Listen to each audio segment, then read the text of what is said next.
Hello, everybody, and welcome to the Mindset Alchemy podcast. I'm Janine, and today I'm absolutely delighted to have George McGillivray with us, all the way from Scotland, where he's having summer, I'm having winter, and I think we still um, able to have the most awesome conversations.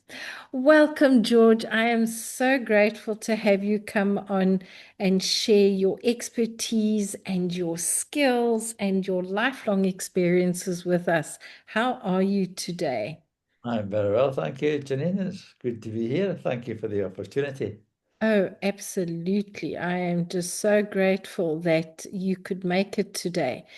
People, what really impacted me when I met George was how he sees opportunities in everything. He allows for opportunity. And as he's allowing for it, he allows for growth. George, would you like to share a bit about your journey in life, Oh, where do you want to especially start? about your book? It's a long life. Praise it. We have 20 minutes. Praise it. Well, I'll start from when I left school. I wasn't really 100% sure of what I really wanted to do. So I was working in a petrol station, filling cars with petrol and things till after school. And I just stayed on at that till I figured out what I wanted to do. And I did a few other jobs and I ended up working in the civil service. And then they sent me up to Invergordon. I had a fancy title at that time called the Site Officer for the Department of Employment and Productivity. And my job was to help with the recruitment. All the recruitment had to be channeled through the government. Oh, And there was just the first two people on the site were the general manager of the British Aluminium Company who were building the smelter, and myself on behalf of the Department of Employment and Productivity. And I was only about 22 at that time. But that was a great experience. But there was a lot of things got involved once you really got mhm. into it. More and more people come onto the site. I was dealing with all the general foremen, sending them people. And then there was a strike. There was one rogue guy who I accepted all his testimonials and everything, but he had legitimate letterheads, and I was called into the office. But to cut a long story, that involved, and the guy had taken everybody out in strike, and that caused all sorts of problems. And I thought, do I really want to be involved in this for the rest of my life? So I Yeah. started doing a course on salesmanship, the National School of Salesmanship, which was a correspondence course. But we had to get practical experience. I said, well, how can you get practical experience in a correspondence course? So I That's started. a good question. Well, they suggested doing things. So I actually took on some door-to-door selling. Like I sold Venetian blinds, sold fire extinguishers to get experience. And I was quite enjoying that. I was quite successful at that. And then I travelled all the way down from Invergordon to somebody that was doing a seminar for Glasgow, and he was looking for salespeople in Scotland, and he did business ideas, things like like diaries with the compliments of your business, etc. And he was so impressed that I travelled all that way to learn about selling. Is he immediately offered me a job, so I went down to Blackpool. But in between times, the course uh, offered me two or three other opportunities, and one was with a telecommunications company. So I ended up working with them, and they promoted me to Aberdeen. So that's how I ended up in Aberdeen. And then a, a chap that used to work with me in telephone rentals, he left to start a catering equipment company. I knew nothing about catering equipment, but he wanted me to work for him. And I says, no, this is a good company. And Mhm. it's got commercial microwave ovens. I started selling that. But eventually he came back and offered me to be managing director of a new company in Aberdeen. Wow. That's what happened. I did that for a number of years. And but the parent company, I was just a subsidiary company in Aberdeen person. They went into liquidation. It affected me. I started up with another guy. Then he left, and I thought, what am I going to do? I love it. Now, how did all these experiences add to your wonderful book? And people, by the way, George, may I tell them how young you are? Yes, I've been George is 73 and he has written the most amazing book called you're 5 Lifelong years Learning out. with George. Hmm? You're 5 years out. How old are you then? You said to be 73. Oh, I wrote my first book at 73. This is my Ah, okay. So how I've, old are you uh, now? well, I've been 40 for 38 years I now. love that. So, people, Son the of a point I'm making here is look at all George has experienced, and that's just like a smidgen of what George has done. George, how has that impacted the various books you've written? Because I know you, in your town, you took on a very huge task to help promote it. How did that come about? Well, I never even thought about me being an author, to be honest. I was coming up for 20 years as running my business, Webicom Marketing, and somebody gave me an offer for a book writing course. So I looked at it. Ah, I thought, that sounds really interesting. I had to attend a 3-day boot camp, and the process was so great. I said, oh, I love that, but what will I write about? He says, write about local marketing. You've been doing that for 20 years. So that's how the first book came out. But COVID just came out then. I had speaker engagements lined up to promote the book, but everything was cancelled for the whole year because of COVID. Um, okay. so I just started the other one. I was trying to think, what could I do for my next book? And people were always saying to me, says, you seem to know an awful lot. So I started to come up with the idea of lifelong learning. And I just developed it from there. So, how would you say your first experiences with the sales? Because let's be honest, most people are terrified of selling. How do you feel that impacted what you're doing now? Did it impact what you're doing now? Oh, definitely. It's a fantastic feeling. When you get you, it's not a question of persuading. I like to think I make it easier for people to buy as opposed to Ah, hard selling. I'm not a hard salesperson for sure. I did work with a direct sales company and I just didn't like the way they worked. I was getting business for them, but the pressure on you was if you didn't get a sale, you were hauled miles away to an office, find out why you didn't get the sale and all that. And that was, but it was a learning experience. I learned from that experience. I picked up a few tricks, but I did it in a nicer way. And I just built up from that. how do you feel that your mindset impacted what you were doing? Well, I think you've always got to be positive. I've always said to people, you've got to be positive, you've got to be adaptable because life is never the same. You always get challenges in life, and it's how you react to these challenges that's important. So that was an important part of the mindset for me. And I like to be positive, and I love to make people smile. That's what I really love. And I get a big smile when somebody buys something off me as well, and I feel I've helped them. Uh, that's a very important point, that feeling of having helped people. Now, with your book, what is the primary aspect you would like to help people? Because people, George helps people over 50 see there's a new way of being.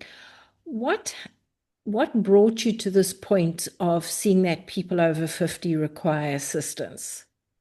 Well, a lot of people have mentioned that. People kept saying I'm too old for this. I said, I'm not too old. I wrote my first book at 73-year-old. What? So there's always opportunities to learn. And it's a great feeling when you learn a new skill. Some things are harder to pick up than others, but if you just keep at them. If somebody told me 25 years ago that I would be building a website for Stonehaven and promoting the town and promoting the businesses, I wouldn't have believed it. But I chose to learn that. So all of us in life have choices. So you have to be aware of that. You have the choice. You can control your own life. Things happen, but sometimes you've got to take a different direction to get to where you want to go. That is so true. And many people say, I have no choice. And I look at this and I go, it isn't the choice you're worrying about, it's the consequences. Now, I know you've had a very intense and rough past few years. Do you feel that what you learned before has helped you to move through it and still be able to, despite everything going on, see something better, have a better even vision for your future? Because that's Yeah. what it's about, having vision. Well, exactly. That's it. Well, I mean, I've learned a lot from books I've read and people I've met. I mean, I've met a lot of interesting people in my life, and some things people say or the way people react to you can be a big thing. But I always say to people, there's three things you need to be aware of. Is so surrender to what is. That means living in the present. So I say to myself every day, I choose to live my life in the present moment and appreciate each day for what it is, a precious gift. And Yes. I truly believe that. Then let go. There are some things you can't do anything about. You just got to let go of it, forget about it. Because the past is nothing more than the trail I've left behind. What drives my life today is the energy that I generate in each of the present moments. And the third thing is have faith in what will be. Just keep positive, keep believing that you can do what you want to do and just get on with it. Do what you have to do to get where you want. And that keeps me going. So, and it has been challenging at times, indeed. I am sure. Would you like to share about how you weeded your garden? How I weeded my How garden. you got your garden beautiful again? I loved this story because that's just what perseverance is. Well, when my wife died, and I thought I kept looking at all there's so many things going on, the weeds were piling up. I says, I have to do this. I just as I set up, I'm just going to do a bit each day. Even if it was just 5 minutes, I was after every day I'm going to pick up some weeds. And it was just amazing, just doing a little bit. And that's what led to writing my book, 1% Adjustment, which I haven't officially launched yet, but it's just about ready. But that was just going to be an ebook for now. But just using some of the things I was writing about, I tried that on weeding the garden. And even yesterday, my daughter, she was wanting to come out to help me. And I'm just looking out this morning, the garden looks brilliant now with all these weeds away. Oh, I'm so glad. It's that perseverance of doing one small thing at a time. And Yeah, like you were saying, it comes back to choice. Now, you were talking about some of the people you've met, and I know you were very excited. Excited is the incorrect word. Impressed that somebody that you'd met before was willing to do your forward. Would you like to share about that? well, man, I read the Go Giver series of books, which was authored by two authors. Bob Burg was one of the co-authors, and I happened to get a chance to join his community a few years ago. So I got to know him, and he loved my Scottish accent.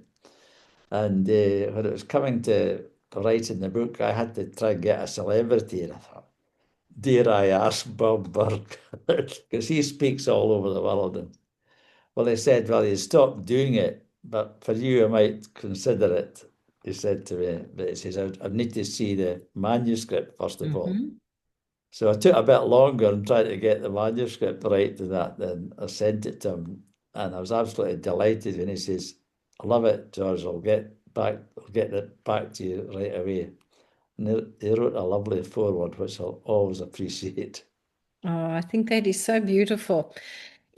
I loved your book. People, I'm just telling you, I learned a lot. I do a lot of personal development, self-development, and that, and I really, really got tremendous value from George's book. And that's one of the reasons I invited George to come on uh, and share about the book of lifelong learning, because I have a very strong, I've seen many times in my life people die because they stop learning. And somebody says to me, no, they stop learning and then they die. While we keep moving and going, things, obviously there's things that happen in life. How do you how do you feel about the fact that you are achieving so much at your very maturely young age, and others who are half your age seem to be dithering around? What do you feel that comes from? Well, I don't think they believe enough in themselves. When people are too old, I had a customer the other day. I went to see them and I was asking them about, do you do much with AI? What? They had no idea. They've been hearing bits about it, but they had no idea about it at all. And they were in their 40s, early 40s. No, some of them Wow. weren't even that. I think they were late 30s, more like. Wow. It's just a mindset. You have to keep learning because the pace in the world, especially in the digital world now, is ever changing quickly, more Mm, quickly than ever now yeah. with AI. But there's Are you, so many opportunities. are you enjoying AI? I love it. Me too. What Well, do you have you to once learn to understand it. I find it a great assistant. You can't rely on it totally. You have to, if I use what I've learned and what I get from them, working together, we do all right. what got you started with AI besides curiosity? Well, many years ago, I mean, when the internet first came out, I knew nothing about it because a business consultant said to me one time, "What do you know about the internet?" This was the late 90s. I said, "No idea. What is that?" He says, "You find out all about it. It's going to be big." So that was a big thing then. And a few years ago, with all the trends that were coming in, search engines and all that sort of thing, and somebody said that AI was going to be the future. And I actually gave a talk 3 years ago. It was called Opportunities After Brexit. And I was thinking AI is going to be a big thing, but never expecting it to be improved as it has done over the last couple of years. It's incredible. And it's going to get even faster, more opportunities now. So I'm excited about the future.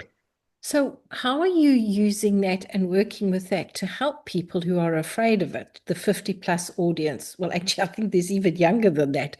What do you do to help these people understand that age is just a number? We can all stay 40 for however long we choose to. Yeah. Well, I'm an example. I could tell lots of stories of what I've done since I was 50 that they don't believe.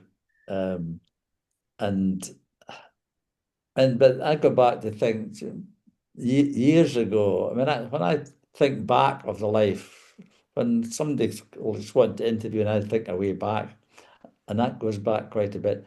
And I think of some of the things that I did even in my teens that were amazing when I think back. I didn't think much about it at the time, but I'm always keep learning things and keep doing things. And if I don't like something, I'll just stop it right away. But if I once I get my teeth into something, that's what I mean. So I want to help. I mean, I think because I realise now there's a big potential for local business in particular, like with Google, my business, very few people understand that properly. Mm, That was a big discovery for me. But mhm. now AI, there's even greater opportunities to help them, to help themselves. You did a lot around helping people understand Google. What triggered that? How did you get led into doing that, George? Well, everybody uses Google for if they're looking for something. You talk about Google it, and Google's become sort of a buzzword. It's just like Mm, vacuum cleaners. Hoover became. They don't talk about vacuuming. They talk yeah, about hoovering the carpet. So when yeah. it's a search for something, you Google it. But that's one of the big things that change that can help people with now. A lot of people think they can use Chat GPT or AI just to search, and a lot of people do. But where does AI get information from? Mostly from Google. So it's very important to have a Google business profile for any business. And people can approach you to help them with that Google business Yeah, profile. of course. Yeah. Mm. I'm going to put George's details in the show notes, and then you can get hold of George. And people go to your favorite bookstore or your website. Mine is on my Kindle, and go and find George's book, Lifelong Learning with George. George, It's only sold on just to sort. It's only sold on Amazon. only on Amazon. Okay. Yeah, I know I bought it on Amazon. So apologies. You can see people, my homework has been less than adequate for this interview. I just assume everybody buys it on Amazon as well. George, you were talking about forming a community around lifelong learning with George. What does that look like? Well, at the moment, I'm just setting up a YouTube channel, first of all, at the moment, and I've got a whole load of material so I could bring other people into a sort of community. Not quite sure whether it's just a YouTube group or a Facebook group or whatever, but get sort of lifelong learners together or local business owners together that Mhm. want to learn digital skills, and Mhm. you can you can share knowledge, so that becomes part of a community that is really interested in learning and willing to learn new skills. That's the point. People are to be willing to learn new skills. That's what I found. Sometimes clients come to me and they are like, "You want me to do what?" Well, number one, I don't want you to do anything because I'm not lacking you doing it. Number two, it would be in your best interests to do it. What do you feel is in people's best interests as they start moving beyond 40? Just to never stop learning. Treat each day, as I said earlier, it's a precious gift. There's lots of opportunities. Take advantage of some of the ones that you enjoy. Take advantage, learn what you can about it. You can't know everything, and you can't be the best at everything. Just be good at what you do. If you do something good, that's what I like about the 1% adjustment. If you do a little each day, and it's amazing what you can achieve over a year. Somebody said to me, and I hope and I'm intending to get this correct. They said people overestimate what they can do in a day and underestimate what they can do in a year. And that's what I'm hearing from you, that we are to look at, well, what's my vision? What's my goal? What's my next best step? George, what's your next best step? Well, my next best is to get my YouTube channel up and running, which is I'm working on right now. I'll be ready in the next couple of days to Um, finalize. I've just got to check it all over now, and then I've got other books to publish. I'll give people an opportunity to subscribe to the YouTube channel, and then they'll get access to anything that I produce, and then the next step will be to build up some sort of community. what is the importance of community for you, George? Well, it's just learning together. For example, I think when I was very young, I played in a football team. The camaraderie and learning from each other. I played in folk groups and dance bands. That together community. When I was away at the weekend back in Fort William, at the celebration of a life of one of the guys that I played in a folk group with, and I met up with one of the other guys. And just as if we had never been away, I hadn't seen him for nearly 30 years. And But we just people were remembering your singing, so, or your, was, Yeah. yeah, I think that's beautiful. If you had to share just one thing with my community, what would that be? One thing to share with your community: never stop learning, and you're never too Oh, old to learn. I love that. So, people, go out there and be young at heart. And remember, your mindset counts, and where you take your heart to is also important. Oh, George, thank you so much for joining me today. This has been such a gift. I really appreciate it. Thank you. Bye bye, everyone.